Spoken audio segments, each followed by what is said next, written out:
This week on BuzzFeed Unsolved, we sift through the case of the Lady of the Dunes, a murder mystery from Cape Cod with theories that stretch from the Boston Mafia to Hollywood. Jesus Christ. What? It's just the turtleneck, the jacket. You just went in for a slow sip for your coffee. It was insufferable. I'm intrigued. I've never been to Cape Cod. I don't know much about it other than, what is it, like some Gatsby bullshit going on? It's like a party town. People go there to bang it out. You could probably catch cod there. Yeah. And hell, I might bring a cape. But here's the thing. You put a bunch of rich people together, oh, there's gonna be some murder.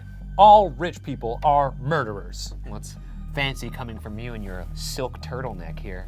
$11 on Amazon.com. Anyway, yes, safe to say all rich people are murderers. I don't think that's what this case is about, nor do I think that's a factual statement. Agree to disagree.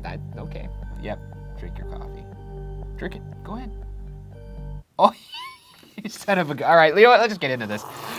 On July 26th, 1974, 12-year-old Leslie Metcalf was returning from the beach in Provincetown, Massachusetts with her family in the late afternoon. A local dog had followed them, and when it took off barking, Leslie decided to run ahead of her parents and follow.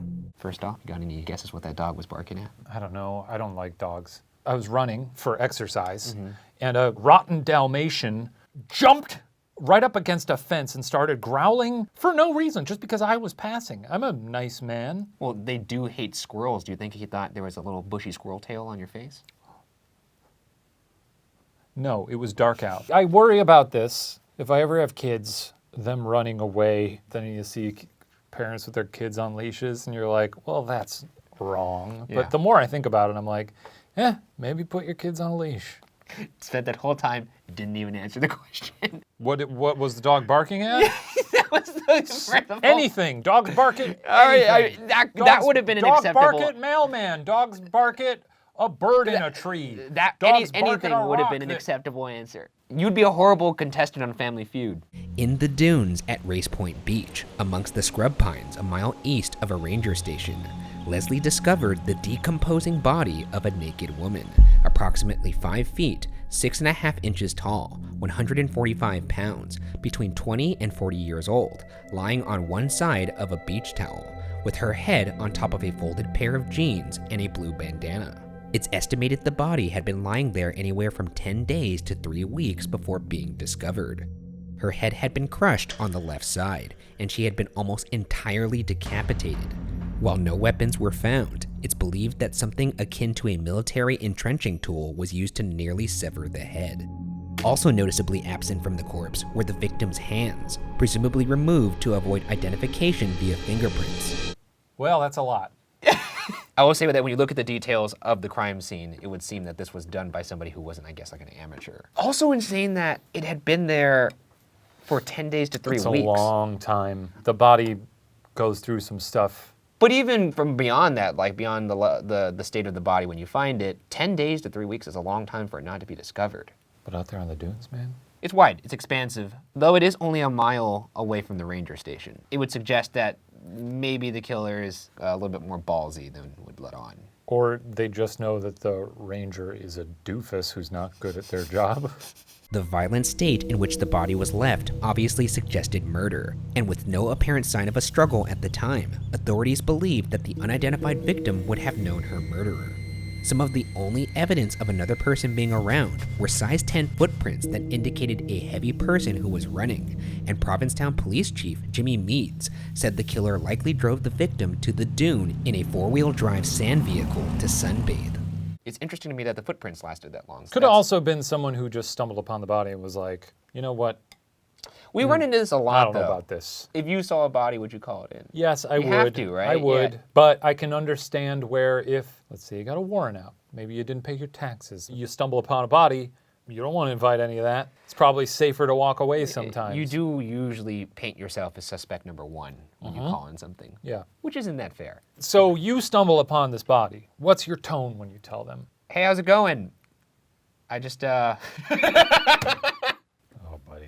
Well, you can't sell too much panic in the voice. How's it going? I found a body out on the beach. We should probably, you should come out here and pick it up. Send out the paddy wagon. Send out your boys. My kids play on this beach. Oh, I didn't know you had kids in this scenario. Were you lying about that to them? Because that's... Oh shit, would I be? You're lying now. Oh, now they have that on tape. My kids play on this beach. And now those cuffs are gonna be on my wrists in probably a day's time. Yeah. shit. I just got arrested. This is why people don't call it in. I just got arrested. Despite using bloodhounds, studying missing persons bulletins, scouring the registers of local lodgings, and looking into anyone who had a permit to bring their vehicle into the area, police turned up nothing. Margie Childs, a Provincetown local, noted in 2019 that the fact that no one could identify the Lady of the Dunes in the tight-knit community was very strange. In their attempt to ID the victim, police turned to the victim's extensive dental work, worth thousands of dollars at the time, and noted to be of New York style. Details of the dental work were sent to every dentist in Massachusetts, published in 2 dental journals, and distributed to organizations like the FBI and Interpol. No one came forward recognizing the work. So they can't identify the victim. They looked at the dental work, which is, I guess, of New York style. Some Big Apple choppers. As a Chicago guy, you more into deep dish dental. Did you have that like in your notes app last night? Yeah, I did. Right. Nailed it. Weird. So no one even in the community is missing. Yeah, we know. You did it. So no. Yep. So yeah. Huh? It's good. So no one in the community is even missing. No.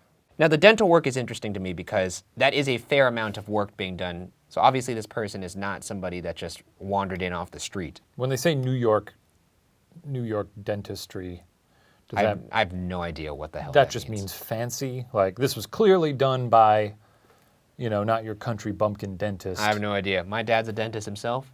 Never heard him refer to California dentistry. The body was exhumed in 1980, so blood samples could be taken and an approximation of the victim's face could be molded from the skull. Photos of the resulting bust were sent around the country in the hopes that someone would recognize it. No identification resulted. 20 years later, in 2000, the body was exhumed again, when a bone fragment was taken to test a potential lead. That again turned up nothing. In 2013, the body was exhumed for a 3rd time to obtain even more DNA. Still, nothing has produced a positive identity for the Lady of the Dunes. This has been hanging over the community for decades now. Yeah, they did 3 exhumations. Exhumations? That's a word, right? Yeah. Yeah, they did 3 of them. And still, after That's a all lot. that, for that to produce no kind of DNA evidence of like who this person is, it's kind of insane to me because 1974 is not that long ago. No. You would think that DNA would be fresh enough that you could figure out this person's identity. Oh, just also weird that nobody's like, hey, I don't know where my friend is. Which makes you think this person could be off the grid in sorts. Yeah, there is a lot of shady shit out there.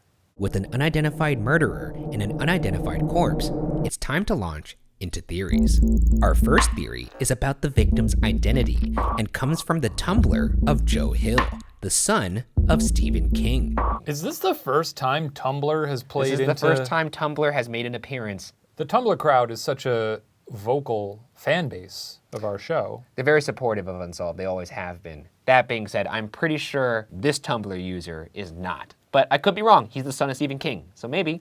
Well, I'll tell you, if anyone knows horror, it's going to be the son of Stephen King.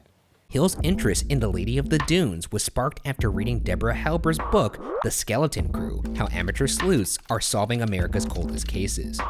About an hour into a 40th anniversary screening of Steven Spielberg's classic film Jaws, Hill spotted an extra with a face that looked eerily familiar. The face reminded him of the composite drawings of the Lady of the Dunes. The extra appears in jeans and a blue bandana, the same clothing found with the Lady of the Dunes. While this may at first sound like a simple coincidence of wardrobe, Jaws was filmed on the Cape during the summer of 1974, meaning the scene in question may have been filmed weeks or days before her death. An Entertainment Weekly reporter contacted Universal about the identity of the extra, but they could not locate a record, and the casting director had already died. Hill admits his theory could be bogus, but says, quote, if nothing else, it's a pretty good little ghost story, end quote. That's some good lore. It does look similar to the composite. It would potentially explain her being an outsider. Steven Spielberg shows up in town, it's going to attract people from out of town that want to be a part of the magic. He wasn't a big director at that point, so the security around that probably wasn't as, stringent. Yeah. Also, kind of crazy that that set was so loosey-goosey that they don't even have notes of the names of all the extras. I wonder if that's because it was just such a long, drawn-out debacle that they just sort of, a lot of that got lost in the shuffle. Or she did truly sneak onto the set. Yeah. And when they were shooting, just walked into the shot. Also, it fits the timeline, fits the location. She kind of looks like the person. Frankly, Joe Hill, I think you've done it. Yeah. Let's just end the episode there. Well, we can't. Okay, let's move on then. For our next theory, we move from movie monster to real-life mobster, Whitey Bulger. Whitey Bulger, you may recall, was the infamous Boston mob leader who was beaten to death in prison while serving 2 life sentences for 11 convicted murders, and it's widely thought he was responsible for many more. In 2015, a woman named Sandra Lee, who suggested her family was close with Bulger at the time of the murder and even called him Uncle Jimmy, told a reporter that the Lady of the Dunes bore a striking resemblance to one of Whitey's alleged murders. In particular, Lee believes the method of disposal and attempts to avoid identification of the body are strikingly similar to the murder of Debbie Davis. In Davis's case, the victim's teeth were removed, presumably in an attempt to avoid identification. Davis was strangled to death and the Lady of the Dunes showed signs of strangulation. Davis's hands, however, were not removed, and the Lady of the Dunes' teeth were left in place. Bulger has never been officially associated with the case as a subject. Lee also claims to remember seeing Whitey in Provincetown at the time of the Lady of the Dunes' murder. What's more, for some reason, Lee has also claimed that when she was 9 years old, she discovered the unidentified body on the morning of July 26, 1974, before Leslie Metcalf, but did not alert authorities. I was starting to see what she was selling there for a second, but then she mentions that she saw the body and didn't identify it, which makes her kind of just seem like a kid making up a tall tale. Is she the one who also saw Whitey in town? Yes, that's what she says. This is a word-of-mouth theory here. However, Debbie Davis also was found near a shoreline, so there's similarity there, but like I said, the hands weren't cut off. But teeth removed. So still care taken to mask the identity in some way. Whitey Bulger does fit the description of the professional that I was suggesting earlier, that this didn't seem like an amateur killing or perhaps even a crime of passion. Yeah. I don't know enough about him to really peg him for this, but I guess all we really need to know is that he was a vicious murderer. True. So that's why, like, if we're theorizing that he may have murdered somebody else, I don't really feel too bad about it. Our third theory is that serial killer Hadden Clark, who is currently serving 70 years in prison for theft and the murder of 2 women, was responsible for the murder. This theory was first presented by Hadden Clark. Speaking with journalist and former police officer Alec Wilkinson, Clark claimed that while staying with his grandfather on Cape Cod in 1974, he lured a woman into the dunes, where he struck her in the head with a surf-casting fishing rod. He claimed he then retrieved a saw from his truck and removed her hands, using some of her fingers as fishing bait and burying the hands elsewhere. Casting doubt on Clark's claims is the fact that the details he provided about the murder were featured in newspaper articles.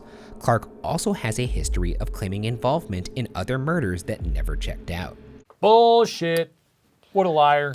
Yeah, don't even give him the satisfaction. Nah. We should just move to the next Yeah. one. Let's just swipe away. Go to hell, dude. Our final theory holds that the Lady of the Dunes was herself a criminal. The fact that her hands were removed could suggest that the murderer knew the victim's fingerprints would be on file somewhere. This led authorities to suspect the lady could be Rory Jean Kessinger. Kessinger had a criminal history of bank robberies and attempting to shoot police, including once in a hospital with the officer's own gun. When the Lady of the Dunes was discovered, Kessinger had recently escaped from Plymouth County Jail, just across Cape Cod Bay from Provincetown. While awaiting trial, someone was able to get Kessinger a hacksaw blade, which she used to free herself. In classic escapee fashion, she used tethered bed sheets to rappel out of a window and was met by a car that drove her away. I'm a guard at the prison. Yeah. I'm supposed to be making sure nobody gets out. I'm up there on the little tower. I swing the spotlight because I hear a commotion.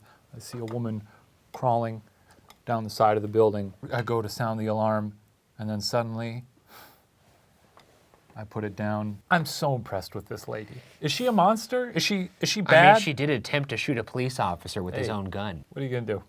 Not that. That's what you're gonna do. But I'm so charmed by her savviness. She just tied bed sheets together. That's like some It's fairy cool. tale shit. That's not even creative. And it worked. Most people would probably scoff at that and say, well, that's only in cartoons. Nobody does this. Yeah, but I think if you're sitting around in a locked cell long enough, you'll think of anything. Yeah, and you ought to. I mean, assuming you're So a there's cool nothing- lady like this. there's What did she do? nothing- She just robbed some banks? And attempted to shoot. Well, the cop was, probably being mean to her. It said the sculptural bust made of the Lady of the Dunes after the 1980 exhumation had a striking resemblance to Kessinger. In the late 90s, authorities tracked down Kessinger's mother, who agreed to give a saliva sample to see if her DNA meant she was the mother of the victim. The theory was so strong that it's what led to the body being exhumed again in 2000. Both tests failed in determining whether it was a match, which led to another test in 2002 that proved conclusively that there was no match between Kessinger and the Lady of the Dunes. What, but did she just disappear then? Yeah, and I think, So she may be, I mean, that's mission accomplished for someone she who may be out escapes there. prison. You know? She actually may be watching this video and hearing me lavish praise upon This her. is the first theory that we've had that has, I guess, a somewhat happy ending. Because Maybe. if you escape prison, the goal is to not be caught. Yeah. And if we found out the Lady of the Dunes was her, she got got. Yeah, if you're watching this episode, don't be tweeting like, that lady's so cool, because then the law's gonna remember like, oh yeah, she escaped. Yeah, They're that's gonna be true. going after her, so just keep quiet about it. This case has been closely followed in the more than 45 years since Leslie Metcalf discovered the Lady of the Dunes, resulting in numerous other theories with varying degrees of plausibility. In the 1980s, a psychic told Provincetown Police Chief Jimmy Meads that the victim was a Canadian nurse named either Carolyn or Marilyn O'Leary. While the word of a psychic may not seem like enough to merit further scrutiny, another person had also reported the victim to be an American nurse named Carolyn O'Leary, who had gone missing. Upon investigation, authorities found O'Leary to be very much alive. Great job, psychics. What a shock. What do you think about that investigative technique? I mean, I think all psychics are bullshit, so But I don't care. I will say that there has to be at least one case that a psychic actually solved. Otherwise, why would we keep using them? No one's using them. I think they're just like, you must believe me, and then some dipshit at the station is like, I think we should hear this lady out. Despite over 4 decades of dead ends, investigations continue. According to journalist Mary Ann Bragg, after 3 exhumations, authorities currently have the skull, ribs, the left scapula, the right scapula, a tissue sample of a leg, and hair samples in their possession. Cape officials are looking into a new method for identifying the body using DNA evidence and genealogy. DAs from California who worked on the Golden State Killer case, which was finally solved using genealogy records, have been brought over to look into the case. There's even a Twitter account dedicated to discovering the identity of the Lady of the Dunes. Still, an answer is anything but guaranteed. Prior to his death in 2011, Police Chief Meads stated that the only way to solve the case would be if someone on their deathbed wanted to clear their conscience before passing. Without that, it appears the identity of the Lady of the Dunes, as well as her murderer, will remain unsolved.